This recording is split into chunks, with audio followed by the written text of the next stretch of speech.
Hello everyone. It is 7:30. Hopefully you can all see and hear me. Welcome to Wildcard Tuesdays here on the MarshStream. Tonight featuring Tell It on Tuesday, hosted by program directors Rebecca Fisher and Bridget Frederick. My name is Brian Williamson and I am the producing manager for the Marsh. Just wanted to take a moment to tell you about some exciting programs we have coming up this week before turning things over to Rebecca and Bridget and this fantastic lineup of performers we have for you tonight. Let's see here. Sorry, I've got my list in front of me. Tomorrow, Wednesday, is Solo Arts Heal, hosted by Gail Schickley, and it features a conversation with Adam Strauss and an excerpt from his solo performance, The Mushroom Cure. Thursday, artistic director and founder Stephanie Wiseman sits down with Hollywood director and now a Marsh performer, Robert Townsend, to discuss various topics surrounding his 30 years in the business. Friday is game night on the MarshStream, and it's hosted by performer Josh Kornbluth. We make terrible looking bingo cards. We play 5 games of bingo. There's lots of jokes, laughing, but most importantly, the winning of some prizes. So you won't want to miss that.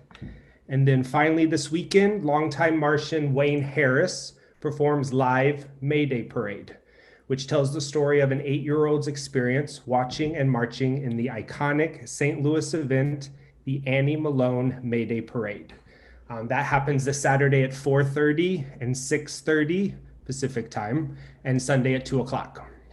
So check out our website, themarsh.org, for more information. And while you're there, you can pass by our tip jar and support all of these fantastic programs and performances. Now more than ever, we appreciate all of your help. And thank you again for tuning in to us tonight. All right, that's enough for me. So now I turn it over to Rebecca and Bridget for Tell It on Tuesday.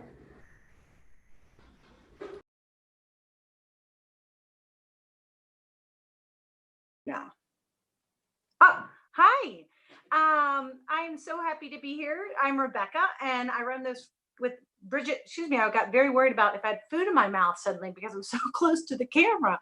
Anyway, we've been running Tell It on Tuesday for about 15 years, actually 15 years in June, and we've been at the Marsh for the last 10. And I mean, yeah, the last 10. Wow. And we're so excited. I mean, I can't say that we've ever had a Zoom performance before. So this is a first. And I'm just grateful for Stephanie Wiseman, who is the artistic director and founder of the Marsh, that she was like, all right, we can't do shows, let's do live streams. And so here we are. Normally we have it at the Berkeley Marsh, and I can't see everybody. So I'm sort of talking to myself. So anyway, but I'm excited. I'm really excited about tonight's performances. Typically we have longer pieces, but for this medium, it was important to have shorter pieces. So it'll be fun to see this. It's like about an hour-long show, and we have 4 performers. And at some point, you will meet Bridget Frederick, who I've been running this with for now, like I said, 15 years. All right, on with the show. I'd like to introduce Al Sasser, and he will be performing a piece called Suitable Placement. So from your home, please clap. Even though he can't hear it, I'd like to give him a clap. Just comes there. Thank you. I really thought I had got away with something. All the time, no one really knows, no one was aware, no one seemed to even detect that I was afraid. I really thought I got away with something. No one ever told me that I never amount to anything, nor did anyone ever say that I should never pursue my dreams. Oh, I fantasize about being a dancer and singer. For your smile, I'd walk a country mile, yeah. For one side of your hair, I could roll the desert sands. But I decided at 9 years old that I was going to have to live this life on my own. So here I am until there I go. I was a good kid. I mean, I would carry people's groceries, and when they would offer me money, I'd refuse. I was a bookworm in my neighborhood library. When things got chaotic at home, I would go ask for permission to go to the library.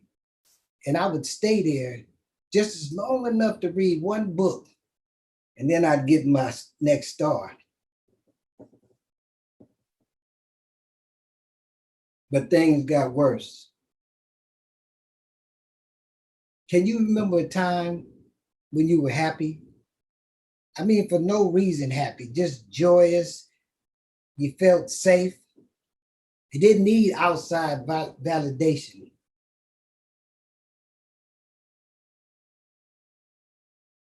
See, my mama was the strongest person I know. When I was afraid, she'd remind me, baby, we're all afraid of something. But if it's your time, it's your time. Don't go through your whole life being ruled by fear. Now, I'm sure my mama's heart ached each time I walked out that door and didn't return until 2 a.m. She said, boy, I just talked to you until I run out of breath. And I could see how tired she had become. And although I felt responsible, my own pain wouldn't allow me to give mama a break.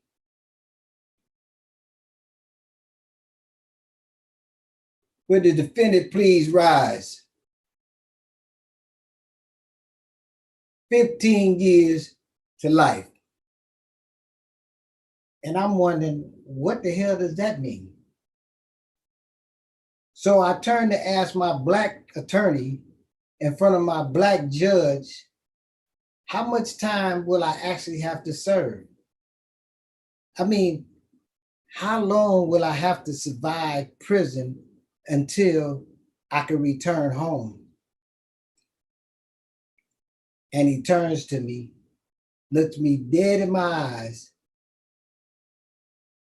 7.5 years. 7.5 years you'll serve. Do it well. I look behind me to try to figure out my mother's face, and I'm reminded, hold your head up. Hold your head up, son. You know, words coming from this Black man meant much more to me. Had he been white, yeah, I could say this bastard's racist. Another card-carrying member just trying to scheme to keep me down because I'm Black. Send me away, like my aunt from Georgia would say. They just locked you up because you's a Black boy. Guilty, born guilty. From the cradle to the grave, from the school to the prison pipeline, and there's no escape. How do I live on this narrow path that only leads to my destruction? I knew it was up to me to figure all this shit out. But no one heard, no one answered my calls for help. You know, my first day in the LA County Jail was like my first day in juvenile hall. It all felt like confinement. Only until the lights went out did I find safety in solitude. Here I am, high power section, Los Angeles County Jail, Charlie Row, 16 single man cells, warehousing human bodies until time takes away their very souls. Truth be told, for some of us, it was like going home. Guard, open Charlie Road, cell 16. I enter into this row, thinking about my children and trying to calculate their ages by the time I was released, to have my thoughts only interrupted by a familiar voice. Hey, little Al, is that you? They got you too? They got me too. Damn. I feel exhausted. I think to myself, like, how will I find a way out of this? A way out of this life I've been trapped inside for years. No help offered, just me and consequences. Guilty by association. Do the crime or not, but you do the time. Just fear as my motivator. I long for a freedom I had no way of understanding. My girlfriend come to visit me. And as she sat across from this thick glass that separated us, we both placed our hands on the window. I stared at her and she smiled. But I sensed something about this visit was different. I positioned myself inside as steady as I could so that I can withstand this anticipated blow. You see, it wasn't uncommon to go on visit only to return with news of a breakup. The phone turned on. Hey, baby, you're beautiful. No, you're beautiful, she said. Al, I'm gonna run for you until you catch the train to Chino Reception Center so you can stack your money and you'll be all right. And then I'm gonna go on and I'm just gonna live my life. Because if you could go in there with 1 year and end up with a life sentence, then once you get to prison, you're not ever coming home.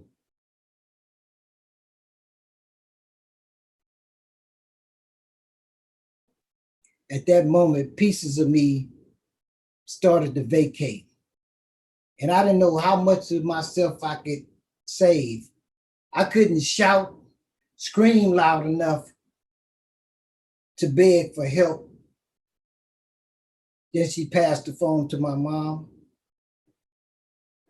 I held my head up high as if I was about to salute.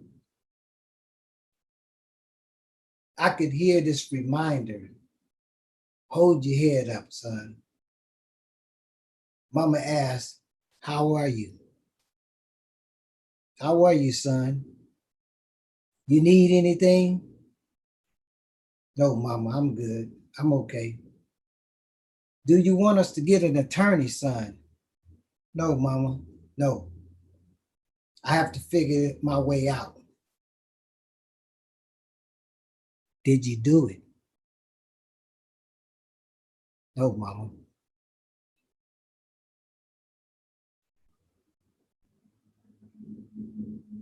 On this road, there lived a cast of characters, but none more interesting than this one dude we call Stuff. You see, Stuff was this tall brother with a big old 1960 afro, real thin, always smiling as if he knew a secret. Kind of creepy, but respectful.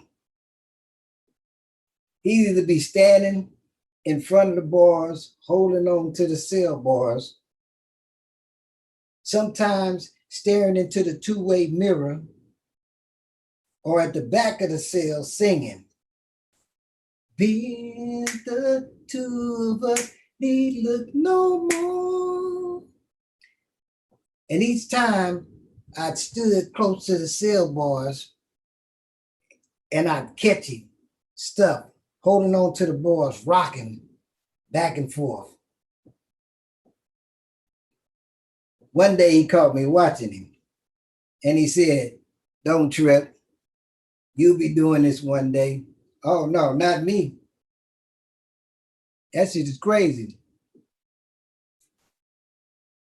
Before I knew it, I was singing songs, and one day came, Stuff standing at the bars, watching me rock back and forth as I held the cell bars. He smiled.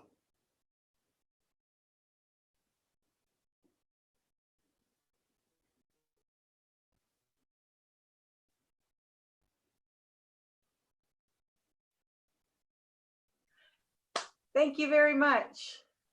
That was great. Thank you. Sorry. Okay, Bridget, did you want to, I wanted to introduce Bridget here. That was great. Thank you so much, Al, for starting off the night. And I wanted to introduce Bridget here, who will introduce our next performer. Nice work, Al. Okay, so we're gonna continue on with our performance tonight. So we've got 4 performers, and the night's gonna be a little under an hour. We're so glad to have you all here. Let's see. So coming up next, we're gonna have Eleanor Clement Glass. No. Actually, no. It's Bennett's next. Oh, excuse me. Okay, so coming up next. Sorry, I wrote it down wrong. Okay, thank goodness you're still on. Okay, coming up next, we're gonna do Bennet Caffee, and his piece is called Elevator Pitch. So let's give him the nice warm welcome here. Bennet, take it away. Hi, I can't see myself. Can you see me? Yes. I'm frozen. Just kidding. I'm not going to wear this mask. My name's Bennet Caffee, and I'm speaking to you live from my apartment in San Francisco. Actually, it's a condo, but that doesn't sound so cool. I still can't see myself. Okay, can you hear me? Okay, I'm looking at a blank wall. So anyway, I have a problem. I need an elevator pitch, something short and snappy. I've been doing this show called My First Miracle about my experience with bipolar mood disorder, or as I like to call it, manic depression. It's got more balls. I've paid my dues, I've earned it. Anyway, I need a way to tell people about my show without getting that, who is this guy? And how do I get out of this conversation? Look. Telling people I was bipolar never used to be a problem. I didn't do it. I didn't even know I was bipolar until 15 years after my first manic episode. College is where I first started having mood swings. I couldn't pick a major. I dropped in and out of school. I didn't know what to do. So I went to the Student Counseling Center and took this vocational preference test called the Cooter. Graduate student came out to give me my results. He had long hair and wire rim glasses. Oh, wow. According to this, there is absolutely nothing that you would enjoy doing.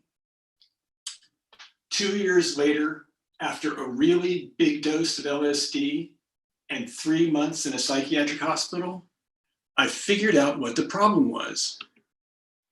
New Messiah was not listed as a career option on the Cooter vocational preference test. Bit by bit, the new Messiah thing just fades away. And since my episode started out with LSD, my bipolar diagnosis got missed. I still don't know what I want to do for a living, but Since I had so much fun talking with the crazy folks at the hospital, I decided, what the hell, I'll be a psychiatric nurse.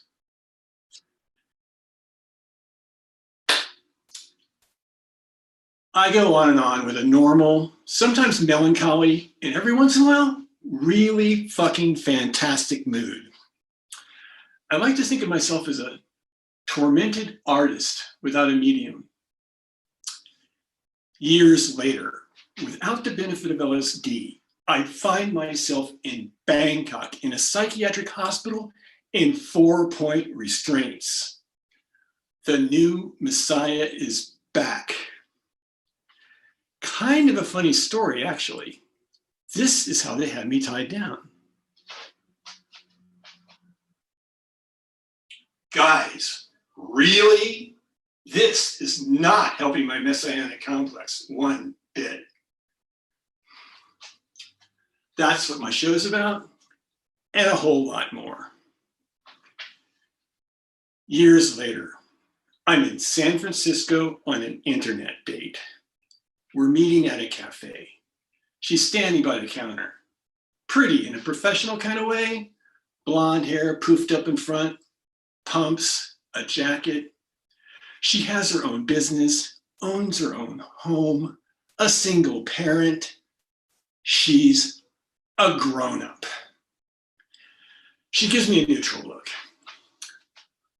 Oh, hi, was traffic bad getting here?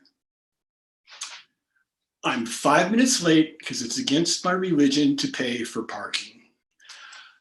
No, I was just a little slow getting out of the house. I'd rather fess up to being a slacker than admit to her that I'm a cheapskate. We find a table by the window. Conversation ensues, the usual stuff. Do you come here often? Then comes the question.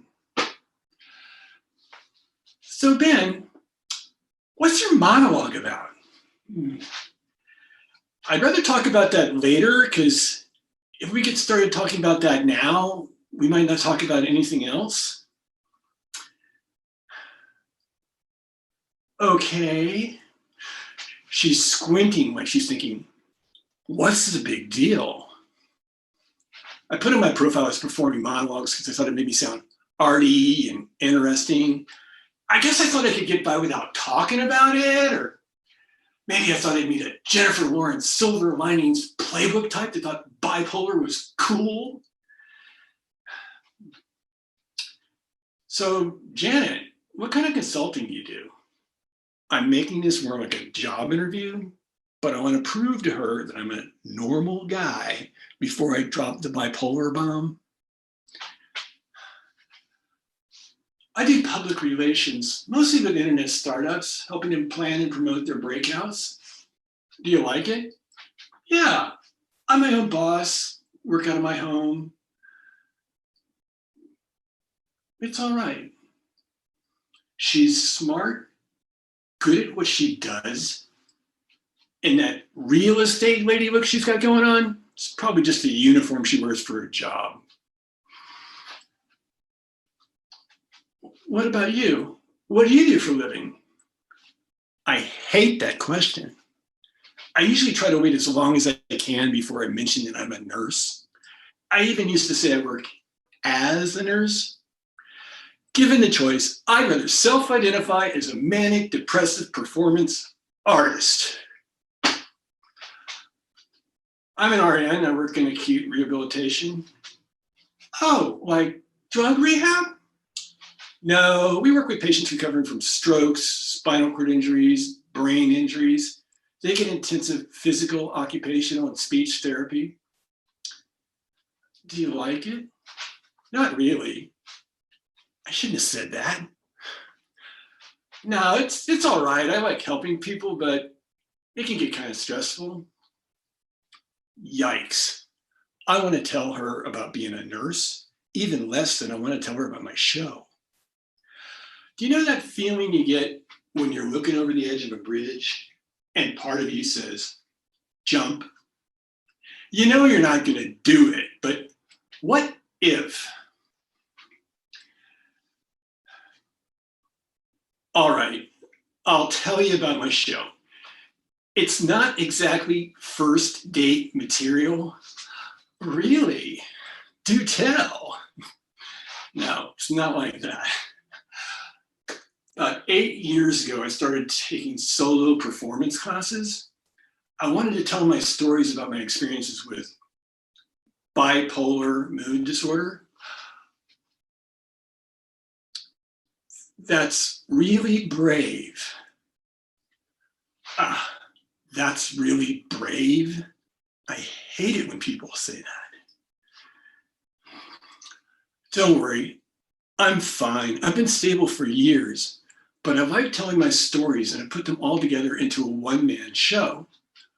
Oh, are you performing it right now? Not right now, but I've done it at the San Francisco Fringe Festival and another Fringe in Grass Valley. Fringe. Fringe is not exactly the word I want to use to promote that normal guy image I'm going for. I love performing. If I wasn't doing the manic depressive stuff, I'd probably be doing other material, but this stuff is gold. How so? I'm showing people what being manic is like. It's like living in a magical world with no limits. It was like I was part of everything and everything was part of me. It was amazing. Sounds like you really enjoy it. I did, but performance made me take a closer look at the consequences. Like what? Well, when I was 21, I had my first manic episode and wound up in a psychiatric hospital for 3 months. Actually, it was 4 hospitals, but that's too complicated for my show. 4 hospitals? Yeah. The first one, I got picked up by the police for trying to teleport myself to Boulder, Colorado by leaping out the window of a laundromat. But I acted normal, so they had to let me go. Then 3 days later, I got put in the Colorado State Hospital until my parents came and got me and put me in a private hospital in Miami. I was there for a month, played it straight, but as soon as they gave me privileges to go outside, I took off and told a reporter at the Miami Herald I was the new Messiah. My parents were so pissed they took me out of that hospital and put me in another one. I can't believe I just told her that.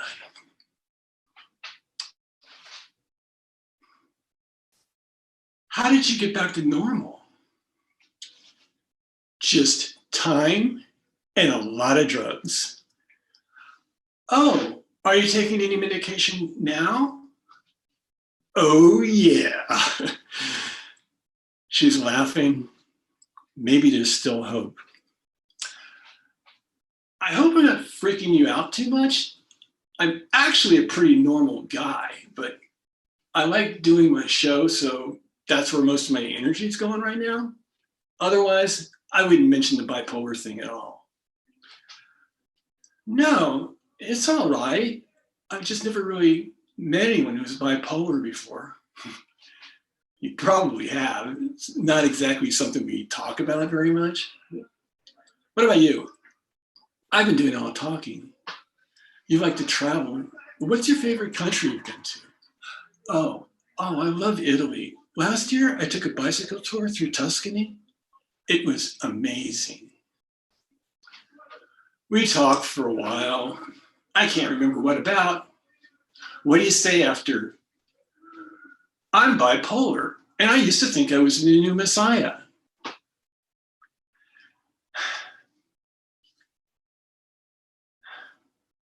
Conversation kind of lags, and I make a last pitch about my show.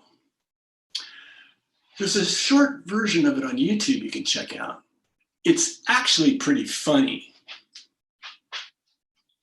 Yeah, that would be nice. We pretend she's going to do it, but she probably won't. You know, I've actually got to stay here and get ready for a presentation I'm doing in Palo Alto this afternoon. We can talk a little longer, but if you need to go, ouch, direct and to the point. It used to take me a long time to get to know somebody before I mentioned that I'm bipolar. But since I've been doing my show, I'm out. But I'm out doesn't mean I have to be naked. I'm not my show. I need to talk about it in the abstract. I'm showing people what living bipolar is like, the good and the bad. It's a fun show. You'll like it. That's it. That's my elevator pitch.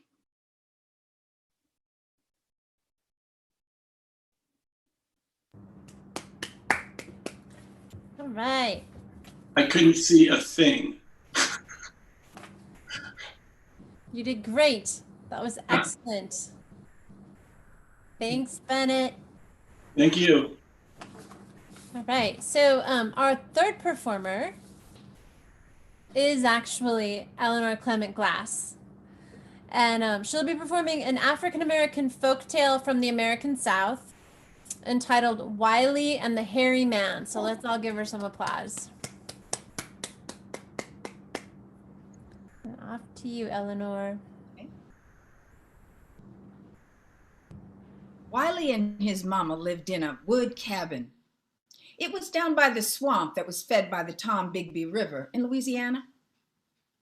Mama was a small, wiry, cocoa-colored woman. She loved to wear her red bandana with the bright yellow daisies. And she had an oatmeal-colored apron that had pockets all over it for the things that she would be using during the day. And there was one pocket right here where she'd keep a little sweet for Wiley.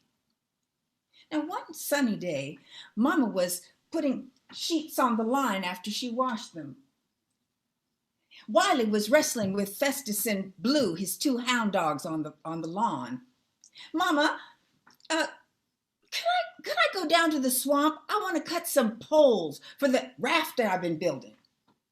Oh, Wiley, I don't know about that. Mama, I'm 10 years old. I can take care of myself. Wiley, I don't want that hairy man to get you like he done your father. Well, what if I take Blue and Festus with me? The hairy man is afraid of dogs. Okay, but you keep your eyes open and your wits about you. Yes, ma'am. And off Wiley went down the dirt road.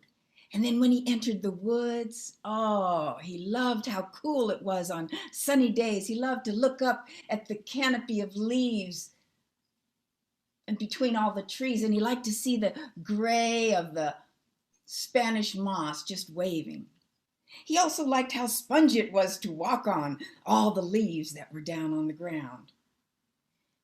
All of a sudden, the dogs perked up, their ears poked up, their tail poked out.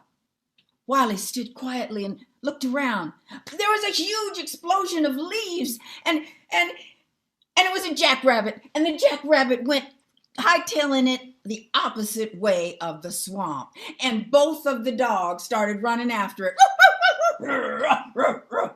until you couldn't hear him anymore. Wiley looked around. His eyes got wide. He started looking to see if he could see anything in the shadows. Wait, that's no shadow. Two cold black eyes were staring back at him. And the mouth had all these yellow buck teeth like they was trying to escape from his mouth. And a long red tongue looked like red drool that was folded over his lower lip. His pear-shaped body was covered with different lengths of coarse black and brown hair, and it was matted with swamp mud. Hello, Wiley. Wally was so frightened, he climbed up the nearest tree and he bellied up to it and he looked down and he saw the hairy man who was talking to him and waving his croaker sack. Croaker sack is this burlap sack that the hairy man used to put all the bullfrogs that he got from the swamp for his dinner. Wily, I'm gonna wait for you to come down, Wily. You can't stay up there forever. Wily said, think. Well, if he can't hear his dogs, maybe they can hear him. Hey-ya, dogs! Hey-ya, dogs! He cocked his head. The hairy man cocked his head. They were listening. Nothing. They ain't coming for you, Wily. They ain't coming for you. Well, hey-ya, dogs! Hey-ya, dogs! This time, Wily was rewarded and he heard the dogs zeroing in on him and the hairy man. The hairy man was so frightened, he picked up his croaker sack and he took off down to the swamp. Well, Wily shimmied down the tree, even though he was getting scratched, and he ran home as fast as he could. He grabbed his mama around the waist and he was shivering. Wily, baby. What happened, baby? Wily told her everything. Wily, you got away from the hairy man. If we can beat him 2 more times, he ain't never gonna bother us again. Well, what are we gonna do, Mama? You let me think on it. I'm gonna make this right. And Mama sat in her wheelchair, her rocking chair, and she rocked and she thought. Wily thought he could help her, so he squatted down right next to her and he tried to think too. Soon, Mama said, Wily, here's what you gotta do. Now, tomorrow, you go into the woods and you stand your ground. You don't climb up the nearest tree. And you tell hairy man he's the best conjure man around. And then you ask to see some powerful magic that he has. And then she kept talking to him. She whispered in his ear. And pretty soon, Wily was grinning and shaking his head. I understand, Mama. I understand. Well, the next morning, Wily was so excited, he took Blue and Festus over to the shed, and he tied them with a rope, both of them, so they wouldn't come with him to the woods. He didn't want them around while he was trying to trick the hairy man. And then Wily walked off toward the woods, and he strode in saying, Hairy man? Hairy man? You up there, hairy man? Where you at? Wily smelled him before he saw him. Oh, it was a cross between skunk and B.O. Hello, Wily. Hairy man, I hears you the best conjure man around these parts. Everybody say so. I sure am. Well, I was wondering if you would show me some of your powerful magic. Like could you make yourself into a big animal, like a giraffe? Hairy man's neck started going around and around and getting taller and taller, and his little stubby arms started pushing down, straight down to the ground. And the matted hair, swamp mud, all turned to giraffe markings, all smooth. Wow, hairy man. Woo! Could you turn yourself into an alligator?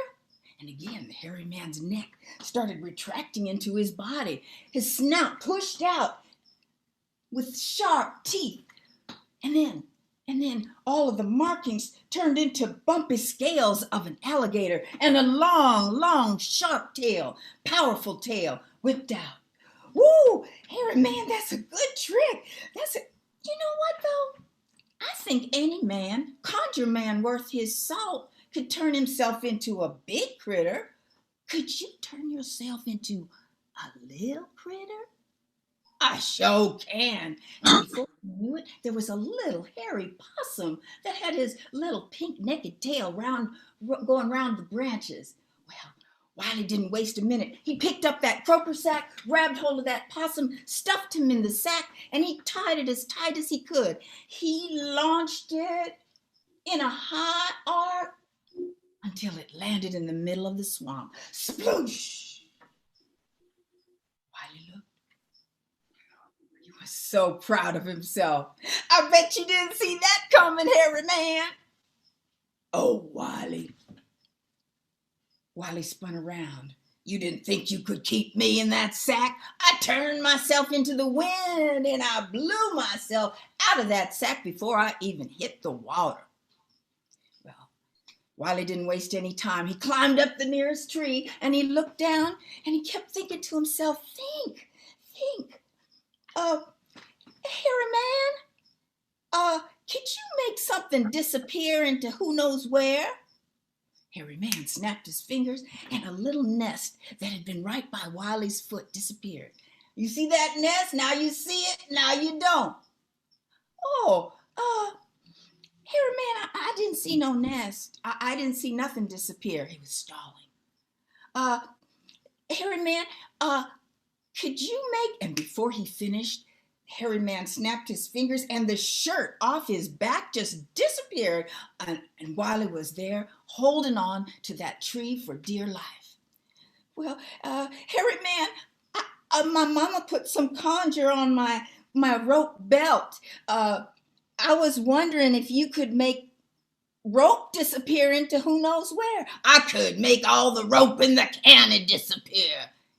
And just then, with a clap of his hands, the rope around Wiley's belt, around his pants, just flew off. He had to grab hold of his pants to keep them from falling off him. But the rope that was around Festus and Blue's neck also disappeared, and they hightailed it over toward the woods. And then pretty soon, Wiley heard them. Ruh, ruh, ruh, ruh, ruh, ruh. The hairy man looked at them and he ran as fast as he could toward the swamp. Wiley climbed down and he gave his dogs a good hug, and then they all walked back home. Mama was waiting for them, anxious. Wiley, how'd it go, Wiley?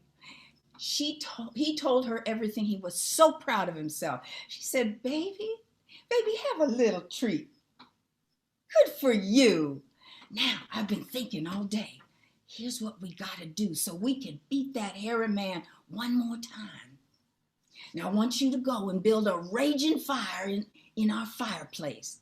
And you tie up Festus and Blue at the doors. So Wiley went out, got some rope, and tied Festus to the front porch so he could watch the front door. He tied Blue around the back door so he could guard that. And then he went and pulled out big old logs and lots of kindling and built a raging fire that you could hear crackling all through the cabin.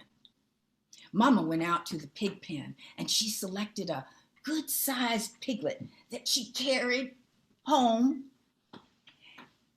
And then she wrapped it as tight as she could in a blanket. And she put it on Wiley's bed underneath the bright-colored quilt. And then she went to sit down in her rocking chair. And Wiley hid under the tablecloth of the kitchen table. They waited. They waited. Pretty soon, they heard heavy steps on the front porch, and they heard a "Ow!" And then Festus was going crazy. "Ow, ow, ow, ow, ow, ow." Then they heard, walking fast as he could, they heard somebody going toward the back door. And then they heard Blue go crazy. That propelled hairy man up to the ceiling, the top of the roof. And then they heard a "Ow!" Hairy man had tried to put his foot down in that hot chimney. Well, the next thing that happened, they heard a knocking on the side window. And Mama came over to the window and she peered out. What you want, hairy man? I want your youngin'. Well, I can't do that. I can't give you my youngin'. You have to. I want him for dinner tonight. If you give it to me, I won't bother you again. Oh, hairy man, I don't know. We'll come to the front door. Hairy man came to the front door. Mama shushed Festus away. Hairy man, if I give you my youngin', you gotta promise not to bother me and my family ever again. Deal. That's a deal. And quietly she pointed toward Wily's bed. Oh, the hairy man swooped over, threw that coverlet off, and then he picked up the blanket, untied it, and then he went, no! And the piglet squealed and fell from his body, fell from his arms, and started squealing, running out the front door. Mama looked at him. Hairy man, you didn't say which one of my youngins that you wanted.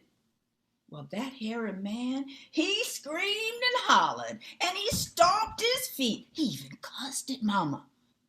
But he couldn't do anything because they had bested him 3 times. Mama called Wily to come out from under the table, and they hugged and they danced and they sang together and smiled. And she said, baby, that old hairy man is never gonna bother us again. And you know what?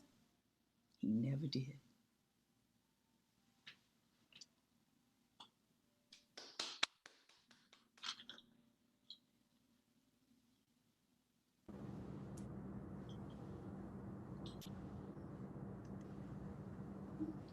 All right, we need to have Rebecca unmuted here. Okay. Oh, there we go. That was great, Eleanor. Thank you so much. Yeah. And Bennet, I really enjoyed yours as well. We have our last performer, and that's Malcolm Grissom, and he's performing before. Hold on, I want to make sure I got it right. I had it all memorized, and then sorry. I know what it is. Okay. Before it all went to shh, $! Exclamation point. I'll let you translate. Anyway, let's give a warm welcome to Malcolm. Daniel, can you mute all of us other than Malcolm?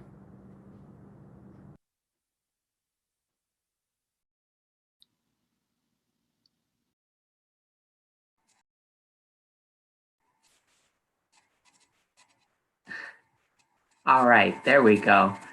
Okay, the host muted me for a moment. Anyway, que sera, sera. Whatever will be, will be. The future's not ours to see. Que sera, sera. When I was just a little boy, I asked my mama, what will I be? Will I be rich? Will I be famous? Here's what she said to me. Que sera, sera. Whatever will be, will be. The future's not ours to see. Que sera, sera. Okay, I want all of you in Zoomland. I know this is kind of weird, but please do this with me. I want y'all to sing the chorus with me, okay? Please, please, even though I can't see you, raise your arms up in the air and let's sway. Que sera, sera. Everyone now, whatever will be, will be. You're great. The future's not ours to see. Que sera, sera. All right. Thank you. Thank you. Thank you. I first heard that song when I was 11. My dad took me to see Alfred Hitchcock's The Man Who Knew Too Much. And as soon as I heard Doris Day sing that song, it instantly became one of my favorites. And then my dad told me about how that song had helped him through some difficult times. The first being the day that I was born. It was 1969. It was a foggy, cold November Sunday. The entire neighborhood watches the screaming pregnant woman as she tries to squeeze into this little MG midget sports car parked in the middle of Downey Street in the Haight-Ashbury district of San Francisco. Eventually, she's able to squeeze in, and she leans against the back seat and has her legs sticking out between the front seats.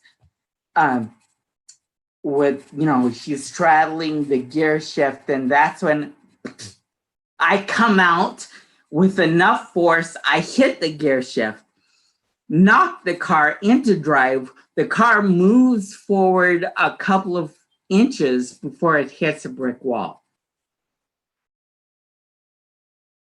The song Que Sera Sera plays on the radio as Dad takes Mom and me to the hospital. And when we get there, Mom and I are taken into the hospital, and Dad stays in the car. The song keeps repeating over and over in his head, and it's the only thing that keeps him sane as he tries to clean the afterbirth out of the leather in his boss's car.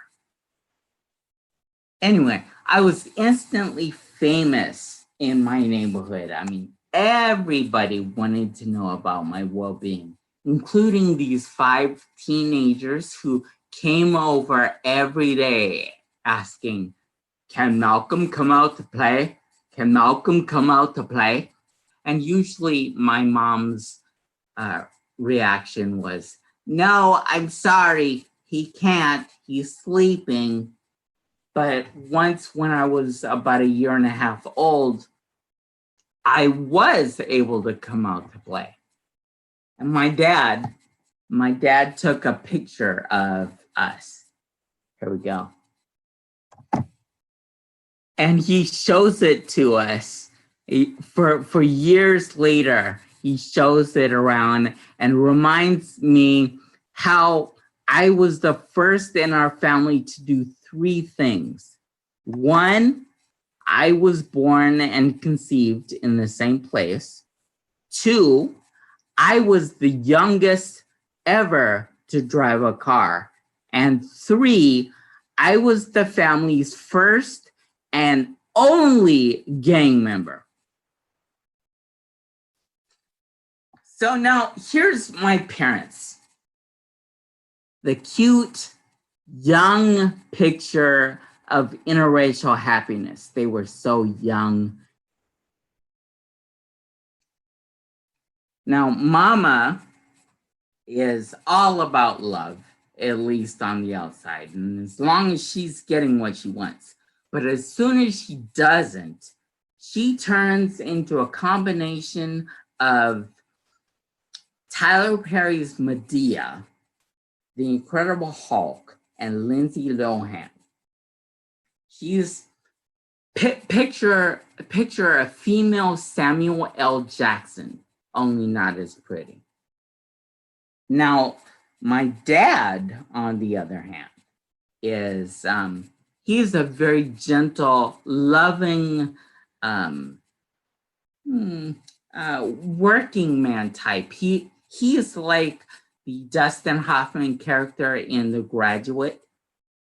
And only Mama ain't no Mrs. Robinson, right? She's more like Faye Dunaway's character in Mommy Dearest.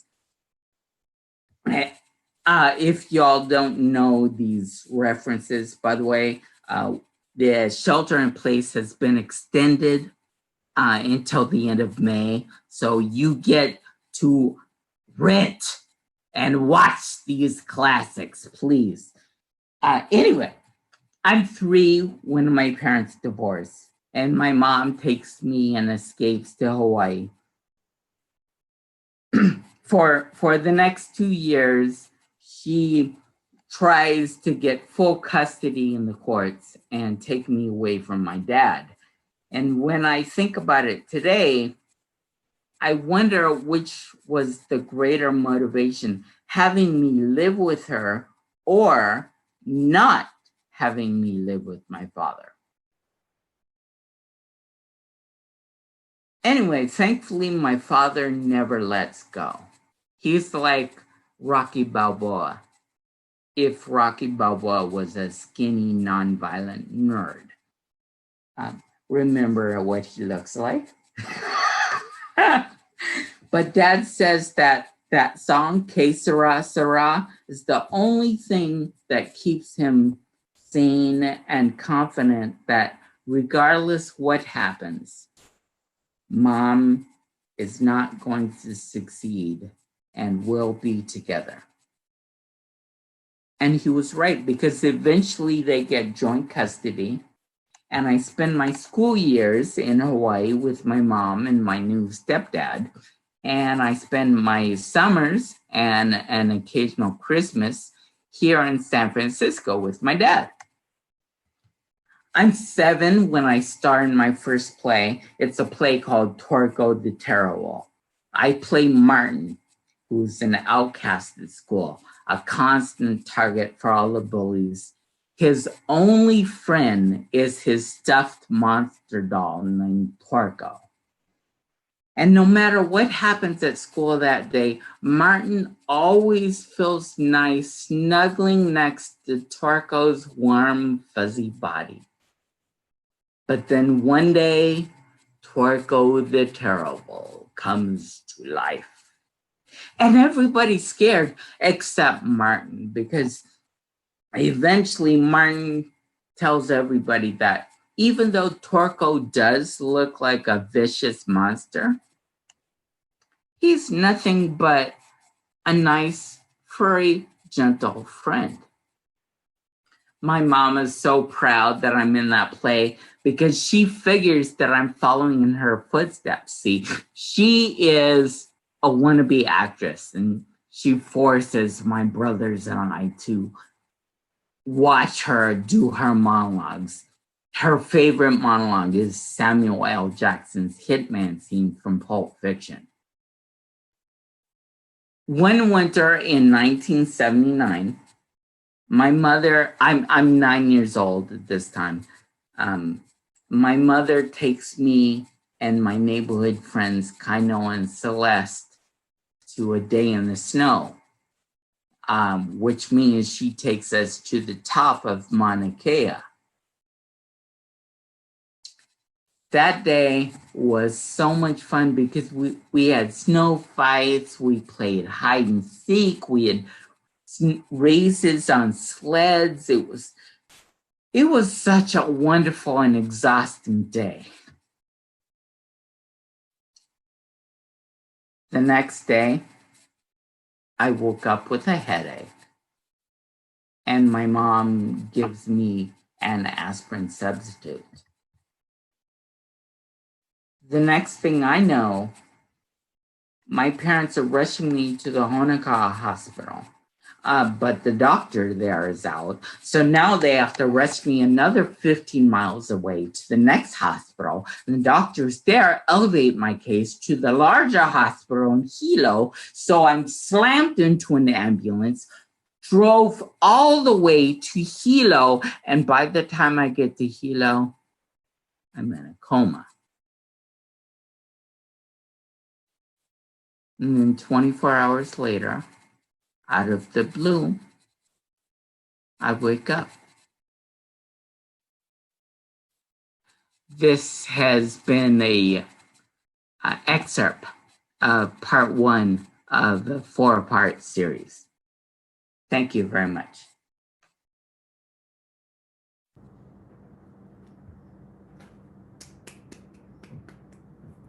All right. Nice. Let's get Rebecca unmuted too. Thanks, Malcolm. That was great. I love those photos. Yeah, I can't see anybody. Let me see. Oh, there we are. Okay, good. Hi. Oh, that was great, Malcolm. Wow, I'm very on the edge of my seat about that one. Waking up from a coma. This is really a great night, guys. I feel very grateful that the Marsh is doing this, because I think we would have thought we wouldn't do our show tonight, and we had these performers lined up since like January. And then when we were invited to do this, and I want to thank Daniel and Brian for making this happen. Every night there's something happening at the Marsh online on the streaming. And for Stephanie for just saying, let's do this, because I hope you guys enjoyed it as much as I did. And that, and I want to thank our performers for taking on this new form and saying, hey, can you make it less than 15 minutes, you know, as shorter the better. And just rising to the task of that, of doing their pieces in this little bitty frame and finding ways to tell the story. So thank you. Bridget, did you want to say anything? Oh, we wanted to invite them. Did you want to? Yeah, so we usually at the end of our performances, if you've ever been to a Tell It on Tuesday performance, at the end of a performance, we usually invite the performers to let you know what other performances they have coming up, and a few of them have something to announce.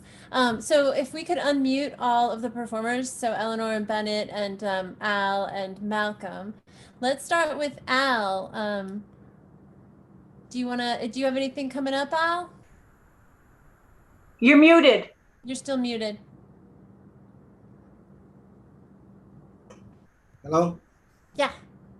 Oh yes, I'm just actually looking forward to I think it's in May when I'll be performing, and I would be doing a lengthier piece, which would hopefully reveal more of the story, and I'm excited about that. Where are you performing? He's going to be doing a Monday Night Marsh, and he's part of a larger project that Mark Kinward conceived of, that I'm working on with he and Wayne. It's called Formerly Incarcerated Performance Project. And so they will all be doing some Monday Night Marshes in May. It's a larger group. So we hope, and Al will be doing his in May. And then we hope to at some point have you hear all of their stories in a live performance. But until then, we hope you see you know, circle around to find what you can on the live stream. Nice. All right, Bennett, what have you got for us? Hi. Well, I got in the Boulder Fringe Festival, which is probably not going to happen in August, and the San Francisco Fringe Festival in September.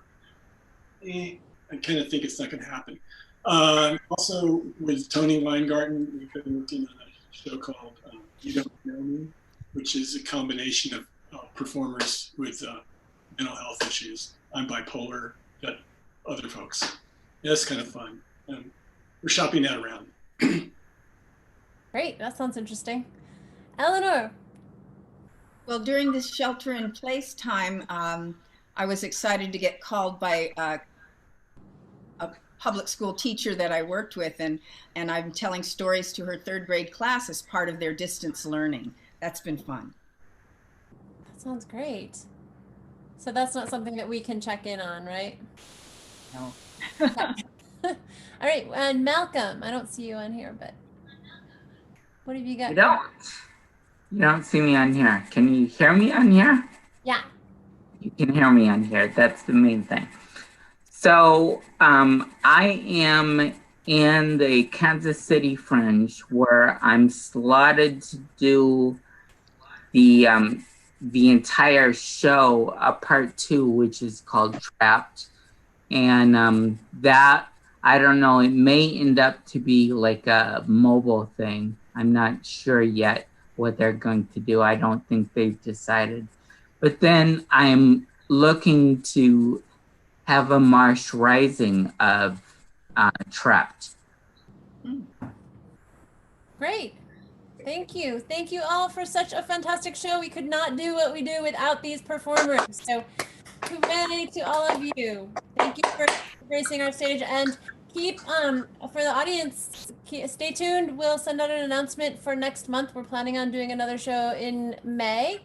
The last Tuesday of the month. For those of you who've never showed up for Tell It on Tuesday, we're the last Tuesday of the month, and we will be the last Zoom of the month, last Tuesday Zoom of the month with the MarshStream as well. Great. All Thank right, you good. for joining us tonight. We'll see you next month. Thanks for showing up, guys. That was super fun.